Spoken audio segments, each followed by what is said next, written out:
जो भगवान नाम को महिमा अजामिल को पाठशालामा यहाँ श्रवण गरिरहेको सुखदेव स्वामी को चरणमा वन्दना गर्दै महाराज परीक्षित प्रश्न गर्नुहुन्छ, हे प्रभु, मैले एकचोटि सुने कि देवगुरु बृहस्पतिले राजा इन्द्रलाई त्यागी दिनुभयो, यसको रहस्य के होला? यो प्रश्न सुनेर सुखदेव स्वामी आज्ञा हुन्छ, राजन, जतिसुकै ठुलो पदमा पुगे तापनि यदि भगवान श्री हरि का भक्त को संगत बेला बेलामा गर्दैन भने त्यो अवश्य च्युत हुनेछ। आज जसको कृपाले स्वर्गीय ऐश्वर्य हात पारेका इन्द्र महाराज गुरुलाई नै बिर्सिनुभयो, किनभने संसारी ऐश्वर्य यस्तो डरलाग्दो छ, त्यसले आफ्नो दृष्टिलाई ढाकिदिन्छ, विवेकलाई गुम गराइदिन्छ। धन जन विद्या द्वारा बढेर अन्धो हुने जन आदर पूर्वक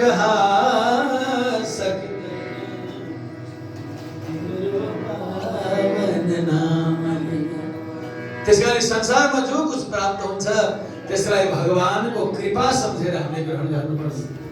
संपत्ति होस्, कसैले सम्मान दियो, कसैले प्रणाम गर्यो, सम्मान दियो, भाव यो रहनुपर्छ कि ऊ भित्र रहेको त्यो जो आत्मा हो, म भित्र रहेको परमात्मालाई उसले सम्मान गरिरहेको छ, न कि मलाई। भित्र रहेको आत्माको सम्बन्ध हो यो भाव। जस्तो सम्पत्ति प्राप्त भयो यो प्रभुको प्रसाद, जो कुछ प्राप्त हुन्छ त्यसलाई हरिको प्रसाद सम्झेर स्वीकार गर्ने, हृदयङ्गम गर्ने हो भने, त्यसलाई ग्रहण गर्ने हो भने यो मायाले छुन सक्दैन, घमण्डले छुन सक्दैन। जब निक्लनु भयो गुरु बृहस्पति जी, तब देवता माथि दैत्यको आक्रमण परेको छ। पश्चात ब्रह्माजीको सल्लाह अनुसार विश्वरूपलाई गुरुमा वर्णन गर्नुभयो, जो अहिले नारायण सत्रमा या नारायण महायज्ञमा निधारमा विश्वरूप लेखेर जो पूजा गरिन्छ, यिनै विश्वरूप हुन् जसले इन्द्र महाराजलाई नारायण कवच प्रदान गर्नुभयो। यया गुप्तः सहस्राक्ष सवाहन रिपुसैनिका क्रीडन्निव विनिर्जित्य त्रिलोक्या बुभुजे श्रियम्। तिनै लोक ऐश्वर्यलाई भोग्नु, जसको कृपाबाट, नारायण कवचको प्रभावबाट समाधान उत्कमिन आफ्ना शत्रुहरूलाई जित्नुभयो इन्द्र महाराजले। उहाँले बाहिरी शत्रुलाई जित्नुभयो र बाहिरी ऐश्वर्यलाई भोग्नुभयो, न कि नारायण महायज्ञ बाहिरी ऐश्वर्यको निम्ति हो। नारायण कवच जो हो, हामी भित्र रहेको सुसुप्त अवस्थामा रहेको जो आन्तरिक ऐश्वर्य हो, त्यसको प्राप्तिको निम्ति थियो। तर इन्द्र महाराजले स्वर्गीय सुखको निम्ति प्रयोग गर्नुभयो र दैत्यलाई आफ्नो शत्रु सम्झेर विजयी बन्नुभयो। शत्रु बाहिर होइन समाधान भक्तबिन, यदि शत्रु छन् भने हामी भित्रै छन्। जो हामी भित्र रहेको श्री कृष्णसँग हाम्रो सदा सर्वदा बिछोड गराइरहेका छन्, ती हाम्रा शत्रु हुन्। जति भित्रका शत्रुले हामीलाई डसिरहेका छन्, बाहिरी शत्रुले हामीलाई त्यस्तो केही गर्न सक्दैन। त्यसकारण राम गुरुले विश्व कल्याणको निम्ति जो नारायण कवच प्रदान गर्ने विश्वरूपको आजसम्म पनि सम्मान गरिराखी बक्सेको छ। विश्वरूपले नारायण कवच प्रदान गर्नुभयो, तर दुखद घटना घटित भयो कि विश्वरूपको वध गरिदिए नारद यो इन्द्र महाराजले।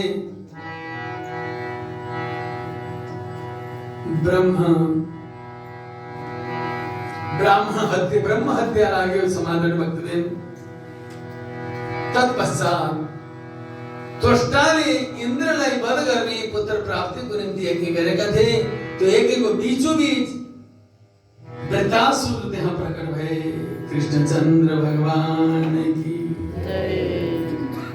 गुरुको हत्या गर्दै इन्द्र महाराजले सारा वृत्तासुरको भयले भीत भएका देवताहरू भगवान नारायणको शरणमा जानुभयो।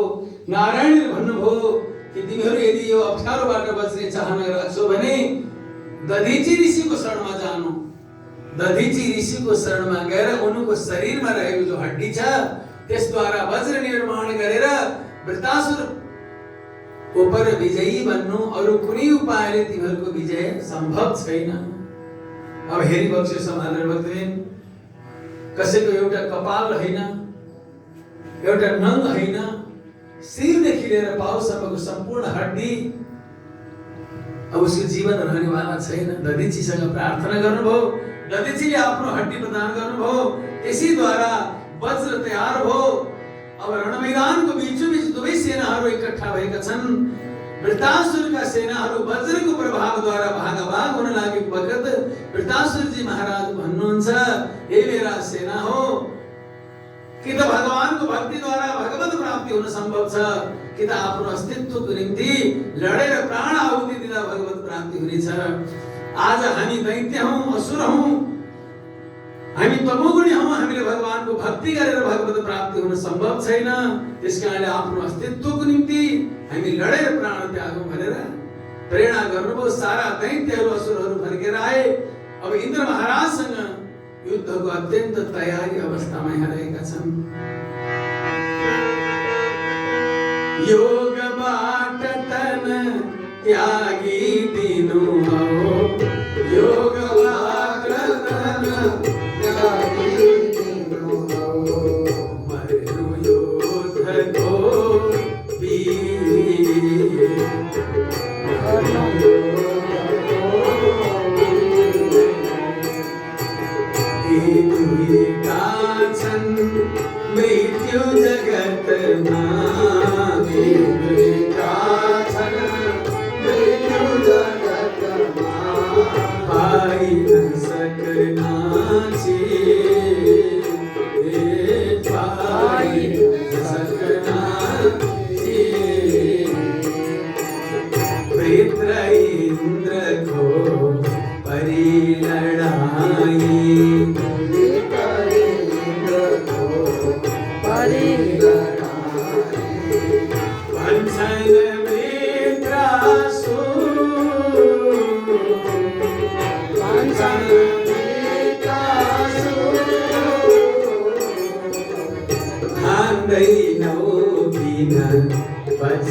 वज्रमलाई,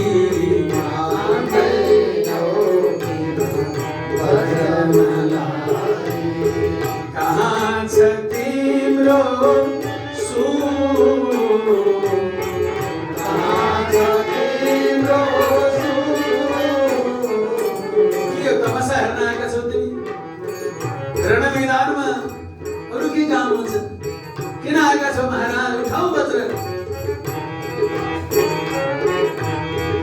चाहिँदैन रति त्रिभुवनको सब, चाहिँदैन रति त्रिभुवनको सब। दासुजी घोषणा गर्दैछन्, किन महाराज तिमीलाई जितेर स्वर्ग पाउनको निम्ति म लड्न आइरहेको छैन। स्वर्ग त मेरै हातमा छ, तिमीलाई जित्नै पर्दैन नि। स्वर्ग त मेरै हो, तीन लोकको अधिपति म हुँ। तिमी ढुक्क भएर बस। मलाई आज स्वर्गको निम्ति आएको छैन, आज यो लड्न आएको छु म। यस अर्थमा तिम्रो हातमा जो वज्र छ त्यो वज्र नै मेरो उद्धारको निम्ति प्रभुबाट बनेको हो। यहाँ भगवान कृष्णको प्रेम रूपी जाल छ, भक्तको सद्भाव छ। तिमीलाई त बाहिरी उपकार गर्नुभयो भगवानले, मलाई त भित्री उपकार गर्न लाग्नुभएको छ।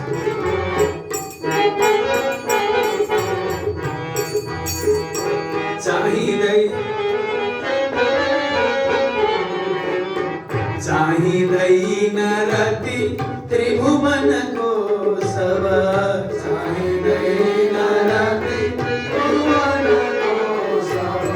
सम्पत्ति मणि सुर पास, सम्पत्ति मणि सुर पास। कित मार्दछु कित मार मलाई, कित मार्दछु कित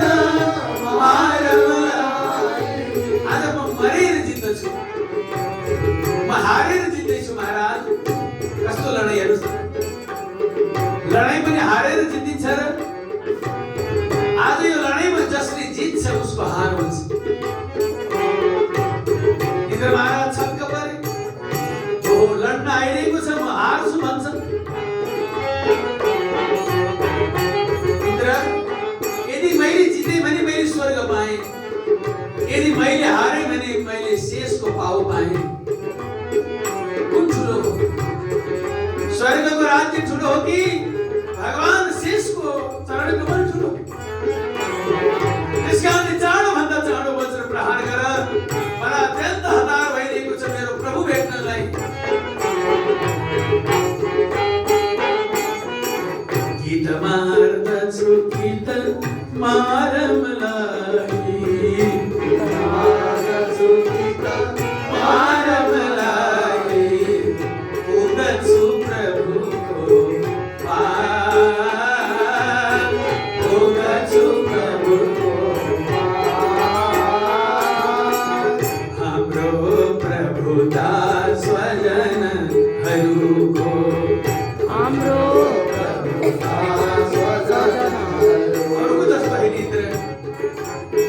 हामीलाई यदि प्रभुले अपनाउन लागि बक्स्यो भने संसारमा हामीलाई घाटा बनाइदिनुहुन्छ।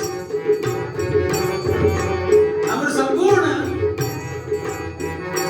संसारबाट हामी टाढिन्छौँ। यसलाई हामी के सम्झन्छौँ? प्रभुको प्रसाद सम्झन्छौँ। हाम्रो प्रभुता स्वजनहरूको, हाम्रो प्रभुता स्वजनहरूको, घर छत्री भर गई घर छत्री भर गई। ठान्छौँ हामी प्रभुको यही हो, ठान्छौँ हामी प्रभुको यही हो। सच्चा आत्म प्रसाद, सच्चा आत्म प्रसाद। भन्दा भन्दै भक्ति बढ्यो भक्ति, भन्दा भन्दै भक्ति बढ्यो भक्ति। कस्तो प्रकारको व्यवहारमा हामीलाई घाटा हुँदै जान्छ। अब हामी के सम्झन्छौँ? संसारमा हामीलाई नाफा भयो, प्रभुको कृपा भयो। पिताश्रीले भन्नुहुन्छ हामीलाई संसारमा नाफा भयो, भगवत कृपा होइन। संसारमा जब हामीलाई घाटा हुँदै गयो प्रभु, अब तिमीले हामीलाई बनाउने भयो, हामीलाई नाफा हुने भयो। भन्दा भन्दै भक्ति बढ्यो भक्ति, भन्दा भन्दै भक्ति बढ्यो भक्ति। सम्झे शेष स्वरूप,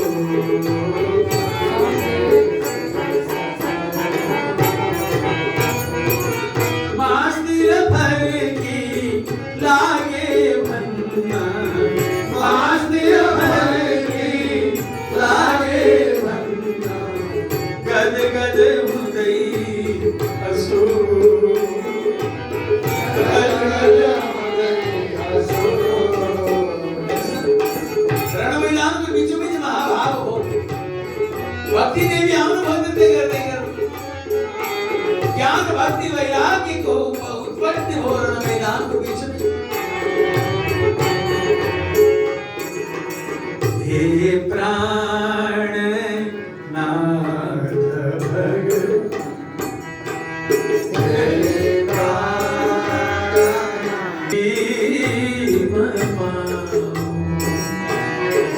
इच्छा प्रभुसँग मागेको। कोही भन्छन् भगवानसँग माग्नु हुँदैन। भागवतले हामीलाई सिकाउनु भयो। कंगालहरूसँग मागेर के पाउँछौ तिमीले?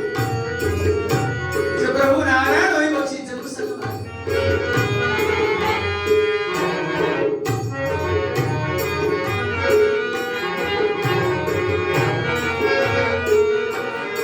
हरे राम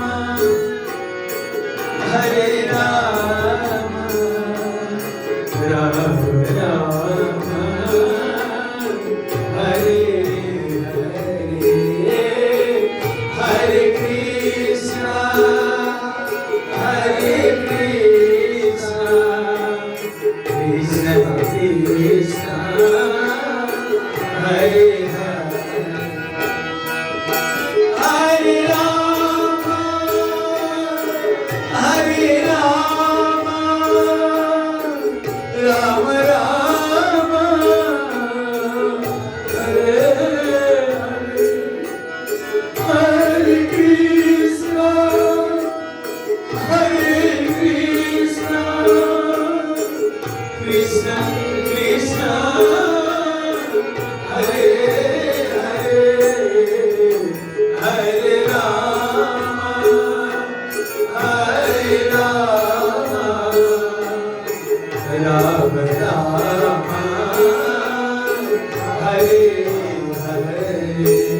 मनः स्मरेता सुपतेर्गुणांस्ते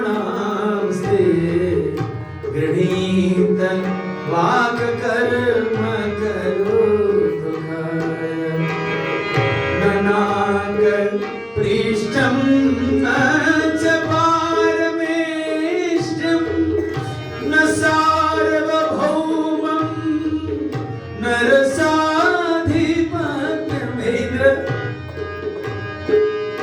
तिम्रो स्वर्गको कुरा छोड्देऊ मलाई ब्रह्माको ब्रह्मलोक पृथ्वीको सार्वभौम राज्य चक्रवर्ती साम्राज्य रसातलको आधिपत्य यति मात्र हैन योग सिद्धि र सर्वोच्च उपलब्धि भनेको मोक्ष कृष्णको पाउ छोडेर मलाई मोक्षको पनि चाहना छैन तिमी ढुक्क हौ इन्द्र तिम्रो स्वर्गमा तिमीलाई नै दिन्छ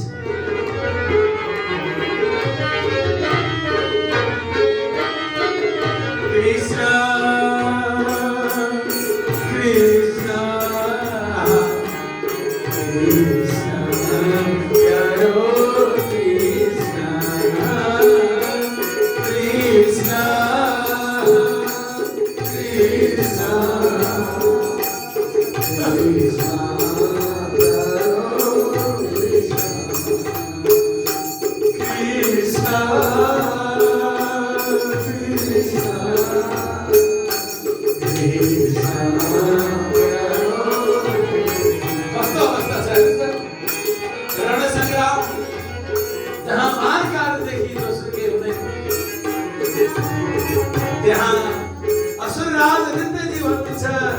मोक्ष चाहिए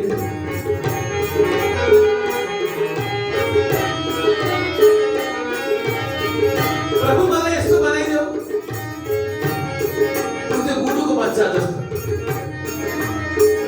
आमाको प्रतीक्षा गरिरहन्छ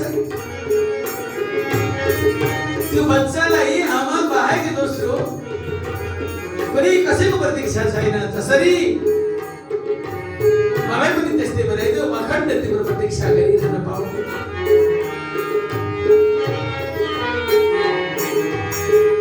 अजात पक्षा इव मातरम खगा जसको प्वाख उब्रेको छैन जो उड्ने कल्पनासम्म पनि गर्न सक्दैन स्तन्यम यथा वत्स तराक्षुधार्मा प्रियं प्रियेव व्युषितं विषण्णा मनोरविन्दाक्ष दिदृक्षते त्वम् अत्यन्त मार्मिक कुरा गर्नु त्यो गुणको बच्चा जस्तो बनाइदेऊ यो साना साना बाछा बाछी जसरी आफ्नो माउको निम्ति तडपिन्छ तिम्रो निम्ति म त्यसै गरी तडपन सकौँ प्रभु अन्तिममा भन्नुको वृद्धासुरले जसरी एउटा प्रेमिका आफ्नो प्रेमीको प्रतीक्षा गर्दछ त्यसै गरी तिम्रो प्रतीक्षामा अखण्ड गरिरहन सकौँ हैन यहाँ प्रेमिका भनेको संसारी प्रेमिका हैन यहाँ प्रेमी भनेको भगवान श्री कृष्ण यहाँ प्रेमिका भनेको श्रीमती वृन्दावनेश्वरी निकुञ्जेश्वरी राधा रानी तरङ्गभूता सखी मण्डल जसको श्री कृष्ण प्रेम अनिर्वचनीय अचिन्त्य छ चैतन्य स्वरूप छ जस्तो गोपीहरू महाराजको बीचोबीच भगवान बन्ददान भइबक्स्यो त्यो बेलामा गोपीहरूको जस्तो हृदय भयो प्रभु त्यस्तै गोपीको जस्तो छाती मलाई बनाइदेऊ भनेको मतलब मलाई ब्रजको सखी भाव देऊ आज एउटा असुर भन्दैछ जयति तेधिकं जन्मना ब्रज श्रयत इंदिरा शश्वत